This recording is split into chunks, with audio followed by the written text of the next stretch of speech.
Bonjour et bienvenue dans ce plan bourse du 21 octobre 2022. Je rappelle que les informations et analyses données sur cette chaîne sont données à titre indicatif et ne peuvent pas être considérées comme un conseil en investissement. L'investissement en bourse est risqué, vous êtes responsable de tous les investissements que vous faites. On commence avec le CAC 40 aujourd'hui. Petite zone de surchauffe ici, on l'avait vu, hein, on l'avait identifié mercredi dernier. Sans surprise, le CAC qui corrige un peu, mais qui se maintient quand même bien avec une petite mèche basse. On va voir surtout ce qui s'est passé en graphique un peu journalier sur le CAC. Alors on est ici, hein. On est la clôture de la veille ici sur les 6080 environ. Gros gap baissier à l'ouverture, parce qu'on attaque sur les 6020 après une petite montée. Puis pendant toute la journée, on a perdu jusqu'à aller jusqu'au moins 2% environ, voire même un peu après. Et finalement, vers 14h30, hein, quand les premiers indices, notamment américains, sont entrés en marche, le CAC est remonté. Le Nasdaq, le Dow Jones qui était en hausse ont fait un peu remonter le CAC et puis après ça a un peu corrigé donc on a un peu baissé. Donc finalement on finit à moins 0,8%. Donc on revient au journalier. Donc c'était ce qui était attendu, hein. On continue ce canal baissier, cette correction initiée depuis la mi-août. On est toujours dans cette phase de correction depuis la mi-août, jusqu'où? C'est la question. Pour l'instant, toujours le support à 5720, ça change pas. Les plus hauts qui deviennent de moins en moins hauts, ça change pas non plus. Donc une belle zone ici, une belle troisième zone de plus haut sur les 6130 qui nous permettent de voir un peu de choses négatives sur le CAC. La plupart des actions, hein, pas toutes évidemment, il y a toujours des actions qui montent. On va le voir, notamment celles qu'on avait bien marquées, bien fait remarquer cette semaine. Voilà, donc pour la suite, pour le CAC 40, bah, c'est toujours la même chose, hein. Si on veut véritablement avoir une sorte de rallye haussier ou de changement de tendance, alors on a les résultats de beaucoup d'entreprises qui vont tomber. Ça va être intéressant de voir si la plupart des entreprises vont essayer vont pouvoir surperformer ou pas par rapport aux attentes qui étaient les leurs. Si c'est le cas, on pourrait peut-être avoir le début de quelque chose. Sinon, toujours un peu du marasme et puis de la congestion entre les 5720 et les 6100 environ. Donc c'est vraiment les résultats qui pourraient donner un nouvel élan avant la fin d'année, hein, pour fin octobre, début novembre. Un nouvel élan sur les marchés européens et aussi américains. On va regarder juste les marchés américains avant. Faut voir qu'on a bien rebondi, hein, sur le Dow Jones en étant allé chercher alors, il y a un petit gap ici, autour des 28 430, qui n'a pas été comblé, on l'a frôlé, mais ça n'a pas encore été comblé, donc c'est encore à garder dans le coin de la tête. Sinon, on a fait quand même un double bottom intéressant, et là on est en train de travailler des supports intermédiaires, donc c'est plutôt favorable dans l'optique d'une fin d'hémorragie et d'un arrêt de la continuation de la chute sur les marchés US. Et on va regarder rapidement le Nasdaq. Le Nasdaq aujourd'hui qui fait plus 0,3 à la mi-séance. Et on le voit lui aussi, il est allé chercher un plus bas. Et puis il travaille cette zone, hein, cette zone qu'on avait bien marquée entre 10 677 et 10 957. C'est la zone des 11 000 en gros. Donc il est en train de bien travailler, il revient dessus. Et pour l'instant, on voit il y a une petite perte de volatilité, on n'a plus de gros chandeliers. Donc ça c'est intéressant, c'est peut-être aussi sur le Nasdaq la fin de la grosse chute. Donc peut-être le début d'un support et d'une construction à venir pour la fin de l'année et le début 2023. Alors c'est pas encore acté, mais déjà on pose les premières bases et les niveaux à surveiller qui vont nous intéresser ces prochains mois. Alors juste avant de faire la watchlist, je voulais montrer quelques actions qu'on avait regardées sur le SPF, notamment Atos. Atos, ils prennent 11% aujourd'hui. On voit ici gros chandelier, hein, plus de 11%. Pour autant, on voit la tendance, elle est vraiment catastrophique sur Atos, hein. On cotait à plus de 80 euros en 2020. On est à moins de 10 euros aujourd'hui. Il en faudra d'autres des chandeliers comme ça pour confirmer la tendance sur Atos. On a déjà de beaux supports ici avec une zone autour des 7 qui a été bien défendue. Donc ça, c'est une première chose. Ensuite, il faut quoi? Il faudra dépasser cette zone autour des 12 environ. Donc à partir des 12, et si on se maintient autour des 12, alors oui, on pourra peut-être revenir sur Athos, mais pour l'instant, c'est des mouvements assez erratiques, assez compliqués à prendre au vol, hein. On a un beau pic de volume aujourd'hui, mais c'est encore trop tôt pour voir un début de retour tonitruant sur Athos. Mais ça se surveille également. Juste BIC qu'on avait acheté en way, il commence à peiner. BIC, moi j'étais déjà parti. Ils sont dans leur zone de surchauffe ici, donc attention à la correction. Et puis on avait Boiron aussi, j'étais déjà parti aussi. Pareil, zone de surchauffe au-dessus de l'oblique rouge. Derrière, ça corrige. Donc il faut le savoir, savoir identifier, hein, l'intérêt d'identifier les canaux comme ça. Et quand on est au-dessus, c'est important soit de mettre des stops, soit de prendre ses bénéfices, parce que derrière, la correction, elle arrive, et elle arrive souvent assez brutalement. Allez, on regarde les actions de la watchlist qui nous intéressent. On va pas tout faire aujourd'hui, hein. Apple. Apple intéressant. On voit, ils suivent véritablement leur oblique ici de correction, et on est toujours en dessous. Donc tant qu'on est au-dessous, il n'y a rien à faire. Par contre, le jour où on va casser, oui, alors moi j'attends toujours Apple un peu plus bas, hein, sur les 130. Possiblement, si ça casse la semaine prochaine, on pourrait peut-être se placer sur Apple. On verra l'état du marché et comment ça casse, mais pour l'instant, on n'en est pas encore là. Mais on surveille toujours Apple. C'est une action très intéressante, un fer de lance du Nasdaq qui donne un peu le là et la tendance sur les marchés américains. Avancium, c'est la même chose. Il y a une phase de congestion qui est en train de se créer sur Avancium. On est toujours sous l'oblique, donc on n'investit pas, mais on surveille tous les indicateurs. Pour l'instant, il n'y a pas de signaux, mais on le garde aussi dans un coin de la tête. Biomérieux, on avait le signal d'achat sur Biomérieux, ça continue de monter gentiment, donc rien à faire pour l'instant sur cette valeur. On est toujours en position, si vous suivez.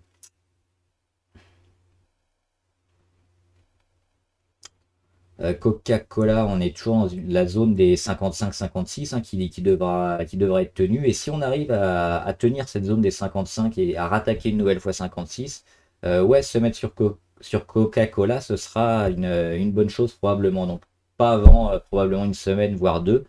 Mais elle est en train de faire le boulot Coca-Cola.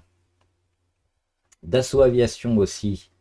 Dassault Aviation qui revient au-dessus des 134, hein, ça c'est une bonne chose. On va le voir aussi en hebdomadaire. Voilà, donc grosse poussée. On reste au-dessus de la moyenne à 200, hein, sur l'hebdomadaire, en journalier aussi. Peut-être pas mal. Alors maintenant, rentrer, c'est un peu compliqué parce qu'on a eu de telles belles poussées ces dernières semaines que c'est peut-être pas le meilleur moment, mais peut-être attendre un petit pullback. Un petit pullback qui arriverait où? Autour des 135, 136 par là. On a cette zone de support. Et puis la moyenne à 200 qui est autour des 137. Donc avoir un pullback sur ces niveaux-là et puis d'assaut qui repart, ça pourrait être un signal d'achat intéressant. Ford. Ford, ça peut se tenter. Alors moi j'ai mis une petite ligne, une première taille de position que je vais peut-être augmenter si Ford confirme, notamment le dépassement des 12. Là on est un peu en dessous, hein, sur les 11,97. On attend les 12,05, 12,1 à peu près.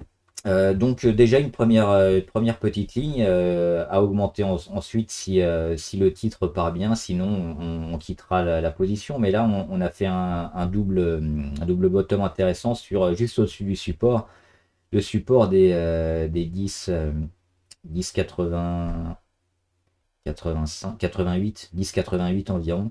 Donc c'est cette oblique verte qu'on voit ici. Et la fin d'hémorragie confirmée sur Ford, donc plutôt pas mal. Pareil, l'oblique RSI, on a cassé, hein, en 3 endroits. Après, on casse, on reste au-dessus. Donc beaucoup de signaux positifs aussi sur Ford. À voir, à tenter. Je pense que les marchés US aussi sont dans un moment assez intéressant où on pourrait avoir pas mal de petits rebonds. Getlink. Alors Getlink, si ça vous rappelle quelque chose, un peu le graphique, c'est un peu le même genre de graphique qu'on avait sur Eramet. Donc il y a un support ici très très fort qui a véritablement servi de marqueur sur la valeur. Donc c'est pareil sur Getlink, le jour où on va revenir ici, peut-être prendre une ligne autour des 14,6, d'autant qu'il n'a pas fini sa correction, donc il va peut-être avoir une petite zone de turbulence encore ici avant de retrouver les 14,6. Et puis si ça casse, ça vaut le coup. Par contre, si ça casse franchement en dessous, ce sera un signal très négatif. Mais normalement, si on revient une première fois sur support, il y a de grandes chances quand même que ça rebondisse la première fois, hein. Donc Getting qu'on surveille aussi. Peut-être pour y rentrer la semaine prochaine ou dans 2 semaines. Greenvolt, on est toujours positif. Il y a des beaux volumes aujourd'hui, hein. Moi, je suis toujours en position. Petite perte de volatilité sur le titre. On travaille la moyenne à 200. On attend que ça redémarre bien. Pour l'instant, ça redémarre pas. On a eu juste un petit effet. On est allé chercher plus bas. On rejoue la moyenne. Mais les volumes sont là, hein. Les volumes sont bien présents. On est aussi très bas niveau MACD, donc pas loin d'une inversion de tendance. On retrouve même un histo vert aujourd'hui. Il y a de belles chances de repartir, hein, sur Greenvolt. On aura la confirmation définitive quand on attaquera les 7,80 environ, mais on est toujours plutôt bien, hein, sur Greenvolt. Opium, alors oui, pareil, Opium, j'ai pris une petite ligne aujourd'hui sur Opium. Pourquoi? Bah regardez les volumes. Les volumes, on a quelques pics de volume, et là, ça n'arrête pas de monter dernièrement. Des volumes en constante progression et qui sont incomparables avec ce qu'on a eu dernièrement, hein. On dézoome. On a eu cette petite période-là aussi intéressante, celle-là aussi, mais là c'était pas tradable. On voit, on n'a pas de mèche, il y avait personne, donc impossible à trader. Là, on a des beaux graphiques, d'autant qu'on a fini la correction, hein, correction court terme, en cassant ici cette oblique rouge. On se rattrape à un support à 15 euros et on commence à mettre des volumes. Pareil, inversion de tendance niveau MACD, on est allé sous les 30 niveau RSI, on en ressort. Pas mal de beaux signaux de retournement sur Opium. Donc oui, mettre une petite ligne sur spéculatif parce qu'on est quand même dans une tendance légèrement baissière sur le titre, donc attention.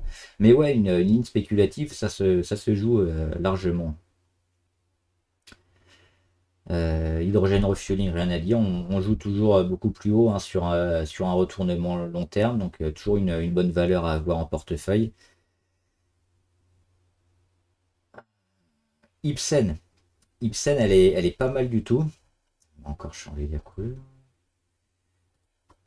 Euh, Hop.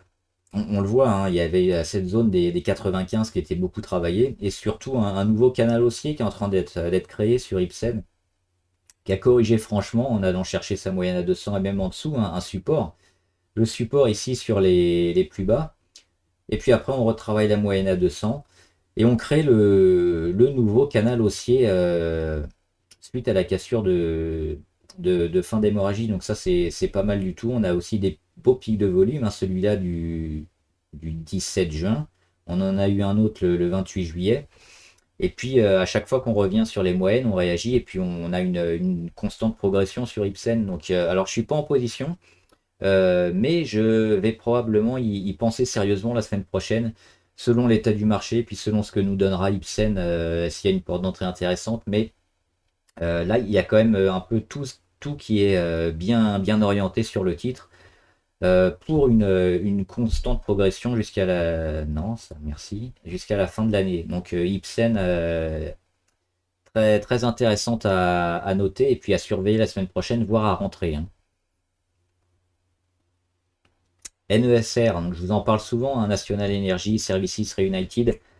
Pareil, moi je suis rentré sur une première ligne et je vais mettre une grosse ligne aussi le jour où on va casser les 7,50 environ. Là déjà on a fait la première étape en cassant l'oblique de correction, la grosse oblique rouge. Ici on avait déjà fait un faux départ, hein. Là on le réattaque une deuxième fois. Il nous manque un petit peu de volume, c'est ça qui est ennuyeux, mais on a fait un support extrêmement costaud, hein, sur les 5,93 à chaque fois, racheter. C'est racheté en permanence sur les 5,93. En attendant, les moyennes mobiles, elles arrivent, elles sont apportées. On retourne les moyennes les plus courtes. Celle à 200, elle est pas loin. Et puis le signal final, hein, sur les 7,45, le jour où on va dépasser les 7,45, on se maintiendra bien au-dessus une journée. Il n'y aura pas à hésiter, il faudra acheter. Moi, je suis déjà en position et je rachèterai une deuxième fois, une position encore plus grande. Le jour où on va casser ça, tout est bien orienté pour l'instant pour NESR. Pour cette fois, un départ qui nous semblera confirmé. Donc à voir la semaine prochaine, mais déjà se mettre en position maintenant, c'est pas mal. Hop, je change de côté. Netflix. Netflix, on l'avait dit, hein, quand on viendra à casser les 248, il faudra se mettre en position. C'est ce que j'ai fait, j'ai acheté, j'ai renforcé encore dernièrement parce qu'on voit que Netflix, elle va aller chercher les 333 prochainement. Elle attaque la moyenne à 200, donc forcément un peu de mal, mais on voit qu'il y a des beaux chandeliers. Alors il y a un gap, hein, on ira peut-être le combler, mais ça remettra pas en cause tout ce qu'elle est en train de faire. Netflix, elle est en train véritablement d'arrêter la catastrophe descente aux enfers qui a eu un mois 76% en presque 6 mois. Le support est confirmé et depuis elle remonte tout un à un.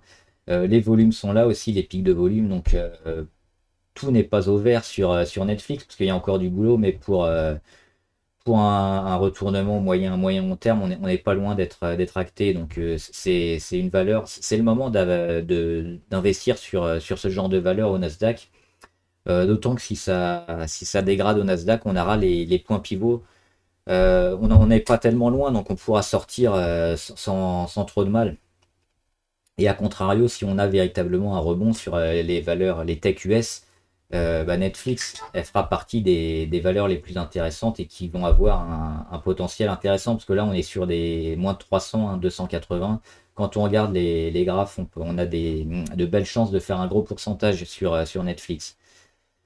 Renault, juste en suivi de tendance, hein, on continue de travailler ici les 32.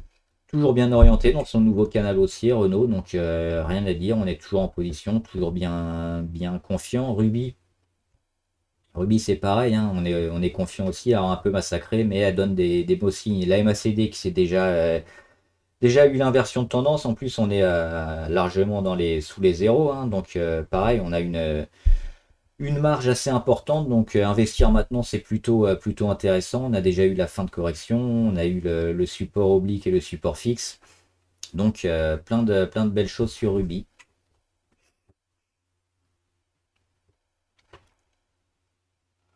Tesla. Alors Tesla, moi je serais plus en short dessus, ou alors stop loss autour des 216, ou alors prise de bénéfice ici sur les 207 environ. Je pense que le Tesla a fini sa correction. Donc si vous êtes en short ou en VAD, soit vous arrêtez, soit vous mettez un stop sur ces zones-là. Parce que je pense qu'il y a de belles chances de rebondir. Là, elle travaille les 207 depuis un moment. Euh, fin d'hémorragie confirmée aussi. On n'est pas loin de l'inversion de tendance. Elle a bien corrigé Tesla. Alors on n'est jamais à l'abri d'une descente aux enfers, hein, sur le titre, mais quand on regarde un peu tous les marchés, on aurait probablement des signes avant-coureurs qui nous montreraient. Pour l'instant, c'est pas le cas, donc il n'y a pas de raison que sur ces niveaux-là, Tesla ne rebondisse pas. Donc je pense que Tesla peut aller chercher on va enlever le signal de vente, hein, peut aller chercher un petit rebond technique dans un premier temps. Sur ces niveaux-là, hein, sur les 207, aller chercher au moins les 240, voire les 260 après.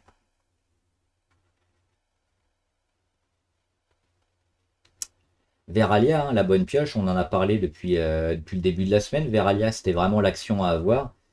Euh, Ici, hein, sur cassure des 200, des 24, 24 environ. Cassure d'oblique, on avait tout eu, hein, j'en ai parlé depuis un moment et j'ai fait beaucoup de temps dessus, donc vous regarderez les vidéos précédentes si ça vous intéresse. On regarde juste les volumes, depuis 2 jours encore beaucoup de volumes. On est dans la zone de surachat sur Veralia, donc très bien. On ne quitte pas du tout la position, hein, c'est bon ces moments-là, c'est dans ces moments-là qu'on va chercher justement beaucoup plus haut et des gros chandeliers. Là on est encore au-dessus des Bollinger, donc normalement il y a rien à faire sur ce genre de titre. On va aller chercher encore plus haut ces prochains jours et puis on verra après pour monter les stops ou alors quitter la position dans une optique très court terme. Mais là on est très bien, c'est un trade parfait sur Veralia. Vinci, on avait aussi un signal d'achat sur Vinci. Il est toujours en cours. Pas très fort, hein, mais on pourrait mettre un stop et éventuellement autour des 82, 83. On verra la semaine prochaine, mais le but, l'objectif, c'est toujours d'aller chercher les moyennes et puis de mettre un stop. Là, on n'en est pas encore là.